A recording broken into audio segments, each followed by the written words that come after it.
Warahmatullahi wabarakatuh.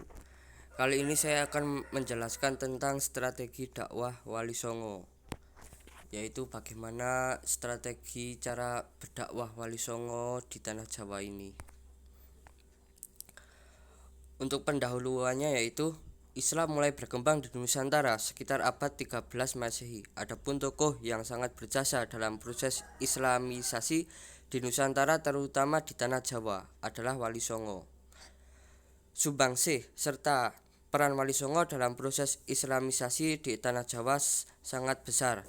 Tokoh Wali Songo yang begitu dekat di kalangan masyarakat Muslim kultural Jawa sangat mereka hormati. Ajaran-ajaran dan dakwah yang unik serta sosoknya yang menjadi teladan serta ramah terhadap masyarakat Jawa sehingga dengan mudah Islam menyebar ke seluruh wilayah Nusantara.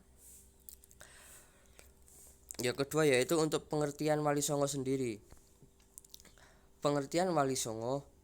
Wali Songo adalah kata wali yang berasal bahasa Arab dengan artinya tercinta atau pembantu atau penolong dan pemimpin. Kata wali menurut istilah ialah sebutan bagi orang-orang Islam yang dianggap keramat. Penyebar agama Islam, mereka dianggap kekasih Allah Subhanahu wa taala.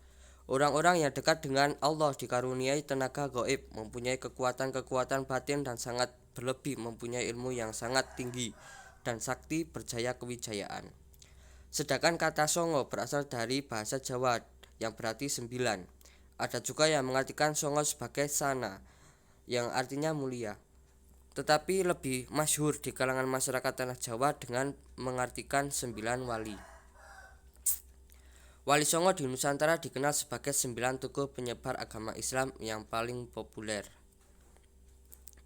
Tokoh-tokoh Wali Songo atau nama-nama Wali Songo dan cara berdakwahnya Wali Songo. Yang pertama yaitu Sunan Gresik.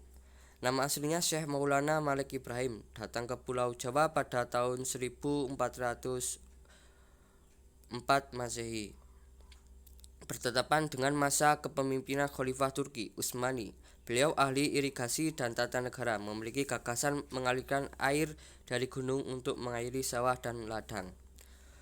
Untuk wali yang kedua yaitu Sunan Ampel. Raden Rahmat adalah putra Syekh Maulana Malik Ibrahim dari istrinya bernama Dewi Chandrawulan. Beliau memulai aktivitasnya dengan mendirikan pesantren di Ampel Dinta, dekat dengan Surabaya. Beliau berpengaruh di kalangan istana Majapahit. Untuk nama Sunan yang ketiga yaitu Sunan Bonang. Nama aslinya Raden Magdum Ibrahim. Beliau adalah putra Sunan Ampel. Sunan Bonang terkenal sebagai ahli ilmu kalam dan tauhid. Beliau dianggap sebagai pencipta gending pertama. Beliau wafat pada tahun 1525 Masehi di Pulau Bawean. Untuk wali yang keempat yaitu Sunan Giri. Nama aslinya yaitu Raden Paku, merupakan putra dari Maulana Ishak dan ibunya bernama Dewi Sekardadu Putra Menak Sambuja. Beliau adalah pendiri kerajaan Islam pertama di tanah Jawa yaitu Kerajaan Demak. Untuk Sunan yang kelima yaitu Sunan Derajat. Nama aslinya beliau Raden Saifuddin putra Sunan Ampel yang diberi tugas ayahnya berdakwah di daerah sebelah barat Gresik, yaitu daerah antara Gresik dan Gantuban. Beliau mendirikan mushola atau surau yang sekaligus dimanfaatkan untuk tempat berdakwah. Untuk yang keenam yaitu Sunan Kalijaga. Nama kecil Sunan Kalijaga adalah Raden Said. Sunan Kalijaga menggunakan kesenian dalam rangka penyebaran Islam antara lain dengan wayang, sastra, dan berbagai kesenian lainnya. Makam beliau ada di Demak, Jawa Tengah.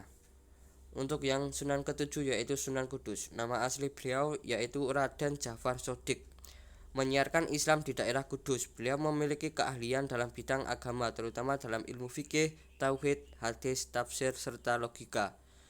Dan dia mendapatkan julukan Wali A'lim, yang artinya yaitu wali yang luas ilmunya.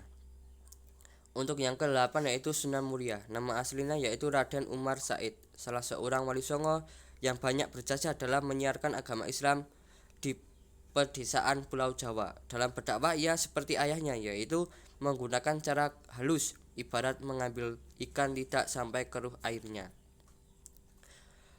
Sunan yang terakhir yaitu Sunan Gunung Jati. Nama aslinya Syarif Hidayatullah, pendiri Kesultanan Cirebon.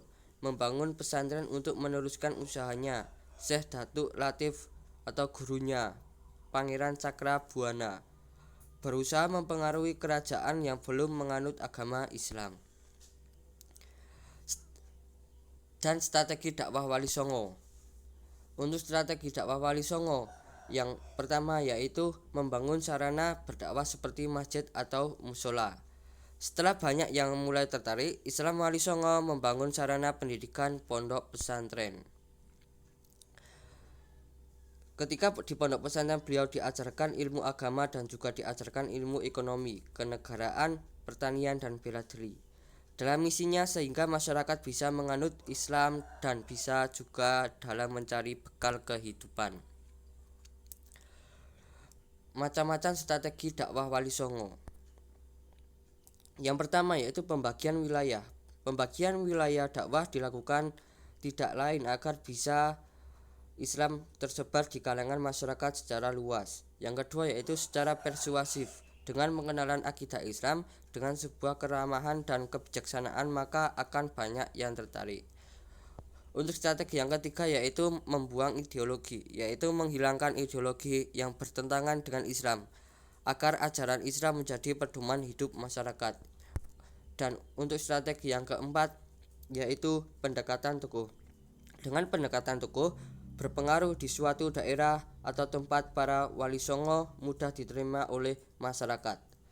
Yang kelima yaitu menguasai kebutuhan. Dalam menguasai kebutuhan pokok masyarakat, para wali songo bisa melakukan dakwah dengan cara tersebut. Adapun berbagai kebutuhan pokok masyarakat seperti air, bidang pertanian, hingga kebutuhan yang lain. Berikut adalah cara dakwah Wali Songo dan strategi dakwah Wali Songo dan cara menyebarkan Wali Songo di Pulau Jawa.